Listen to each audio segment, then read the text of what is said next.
കഴിഞ്ഞ ഒരു വർഷമായി ബുക്ക് വാങ്ങിച്ചിട്ട് ഞാൻ. പക്ഷേ കഴിഞ്ഞ 3-4 ദിവസങ്ങളിലായിട്ടാണ് ഇത് വായിച്ചു തുടങ്ങിയത്. എൻ്റെ ഒരു രീതി എന്ന് വെച്ച് നോക്കുമ്പം നാം യൂട്യൂബിലൂടെ പറയുന്നതാണെങ്കിലും അല്ലെങ്കിൽ ഇൻ്റർവ്യൂസിലൂടെ ഷെയർ ചെയ്യുന്ന കാര്യങ്ങളാണെങ്കിലും ഒക്കെ തന്നെ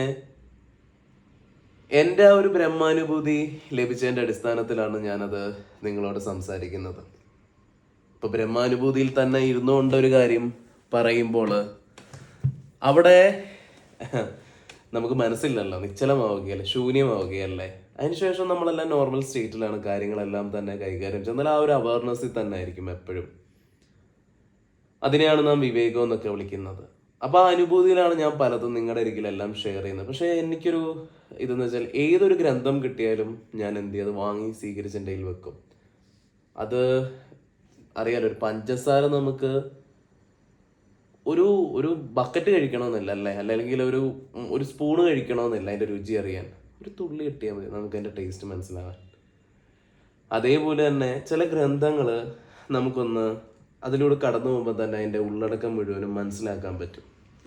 ഈ ബുക്ക് കാശ്മീരി ശൈവത്തിനെ കുറിച്ച് പറയുന്നൊരു ബുക്കാണ്.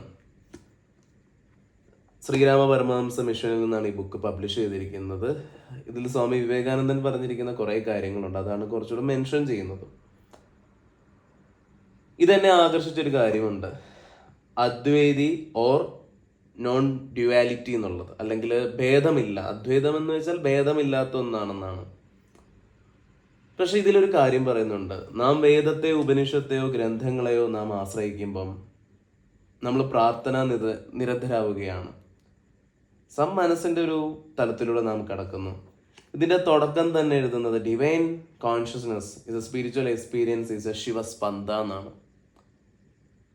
അല്ല, നിങ്ങൾ ചിന്തിച്ചു നോക്കിയേ, ശിവന്റെ സ്പന്ദനം, ശിവ ഊർജം നിങ്ങളിൽ തട്ടുമ്പം ആ എനർജി, ഇപ്പൊ പുതിയ ആധുനിക ശാസ്ത്രങ്ങൾ പറയുന്നൊരു കാര്യമുണ്ട്, ഈ കോസ്മിക് എനർജി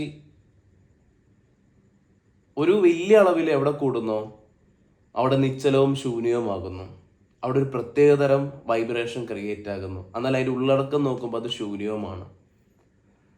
അതേപോലെ നമ്മുടെ മനസ്സിനെ നിശ്ചലവും ശൂന്യമാക്കുമ്പം നമ്മളും വേറെ പലതും മനുഷ്യ ശരീരത്തിൻ്റെ മനസ്സിൻ്റെ അപ്പുറത്തേക്ക് ഒരു ബിയോണ്ട് ദ സെൽഫിനെ നാം എക്സ്പീരിയൻസ് ചെയ്യുന്നു. അതിന് എന്നിൽ കിട്ടേണ്ട ആദ്യ സ്പന്ദനമാണ്. അതിനെക്കുറിച്ചാണ് ഈ ബുക്ക് വളരെ മനോഹരമായി കൊണ്ട് എക്സ്പ്ലെയിൻ ചെയ്യുന്നത്.